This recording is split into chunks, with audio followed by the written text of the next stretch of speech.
Émile Macré, j'ai 36 ans, je suis la gérante du domaine des écuries et de l'histoire qui est situé en Mayenne et aujourd'hui je vous accueille au Salon du Cheval d'Angers. L'objectif, vous faire découvrir la monte en Amazone sous toutes ses formes parce qu'une Amazone c'est une cavalière comme les autres. Vous venez avec moi ?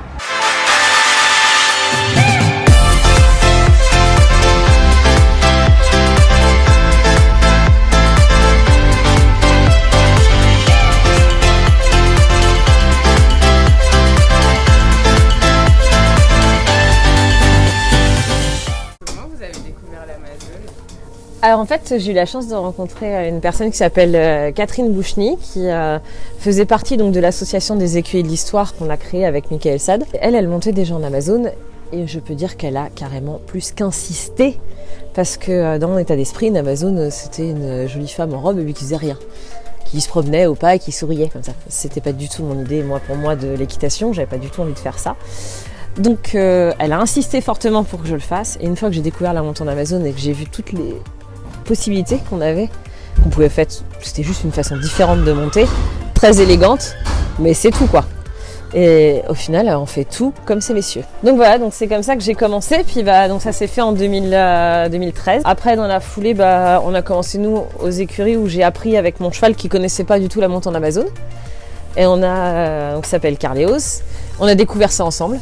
Et comme on faisait déjà de la haute école ensemble, à Califourchon, du coup j'ai commencé à le faire en Amazone, avec les sauts d'école et tout. Très bizarre, j'avais l'impression de tomber à gauche. Je me dis, putain, mais c'est bizarre cette façon de monter, c'est pas très stable et tout ça. Parce qu'en fait, la première fois, quand on est déjà cavalier, ça surprend. La deuxième, on trouve notre équilibre. Et la troisième, c'est bon, on peut faire tout ce qu'on faisait avant. Ça change rien. En 3 fois, on s'est monté en Amazone. Pour des cavaliers déjà aguerris. Est-ce que tu as trouvé ton cheval différent sous la selle en termes de sensation ? Alors oui, étonnamment, en Amazone, malgré le fait que, vous le verrez tout à l'heure, mais les matelassures sont très épaisses, on sent vachement mieux nos chevaux. Mais vraiment. C'est-à-dire que ton cheval, tu le sens vraiment fonctionner et c'est assez intéressant de ressentir toute sa musculature. Mais nous, par contre, après, pour lui, le cheval, ça lui change rien du tout.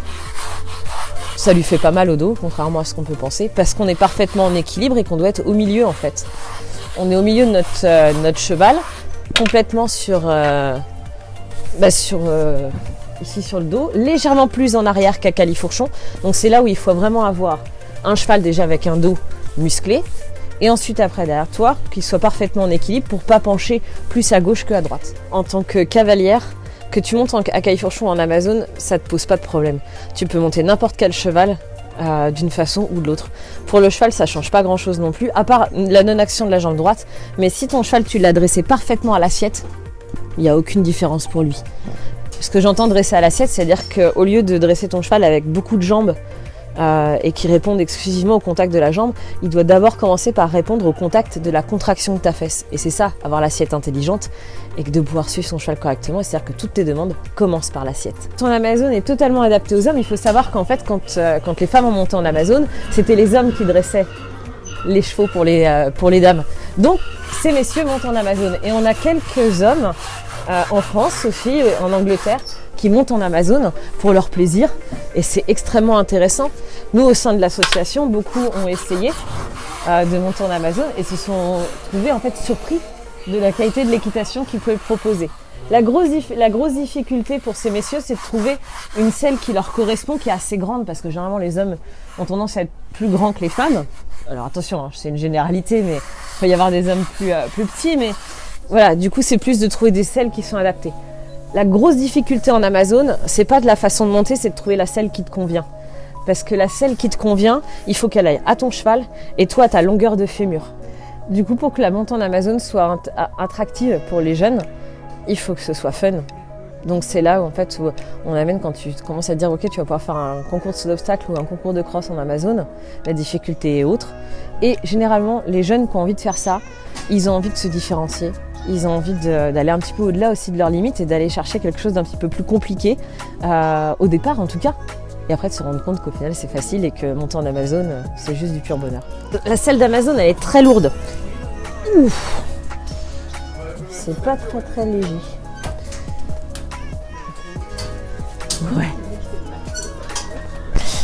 Alors une Amazone, elle a besoin d'aide pour s'équiper, elle peut pas s'habiller seule, mettre le corset seul, c'est très difficile. Il y a des femmes qui arrivent, alors moi j'avoue que j'y arrive pas du tout. Attends Loulou. Donc il y a des femmes qui y arrivent, moi j'y arrive pas, donc j'ai besoin d'aide pour mettre mon corset. Parce que sous ma tenue, j'ai un corset comme au 19e siècle pour pouvoir passer à la taille de guêpe que j'ai là. C'est pas ma taille de guêpe habituelle.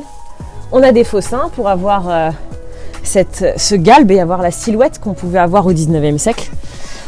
Donc le Wonderbra de l'époque, c'est une plaque de Watt.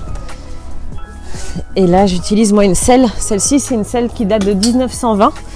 C'est une selle anglaise, enfin de marque anglaise. Donc en fait la différence par rapport à une selle à califourchon, c'est que le sanglage n'est pas le même. Donc là ici, je selle mon cheval sur la sangle principale et j'ai une troisième sangle qu'on appelle la balancine. Donc la balancine, c'est cette pièce-là qui s'accroche ici devant et qui nous permet en fait de pouvoir rééquilibrer le balancier, parce que cette selle-là, en fait, comme les fourches sont à gauche, le poids est plus lourd du côté gauche que du côté droit. Donc la balancine nous permet de rééquilibrer ça. Le domaine des écuyers a été créé en 2011. En fait, je suis arrivée en Mayenne en 2011. Et du coup, on avait déjà créé les écuyers de l'histoire, donc on faisait déjà des spectacles avant, de reconstitution historique. Du coup, la montagne en Amazon est arrivée après. Je l'enseigne depuis 2014 maintenant aux écuries. Les costumes qu'on a en reconstitution historique, ce sont des artisans français qui nous les font. Donc moi, c'est l'atelier de l'Hermine Blanche qui m'a fait cette tenue-là, qui est une reproduction en fait d'un costume qui est présent au Vintage Museum de London et qui date de 1890 précisément. On a la date, on a la trace, et donc ce costume-là est présent dans un musée, c'est la reproduction exacte.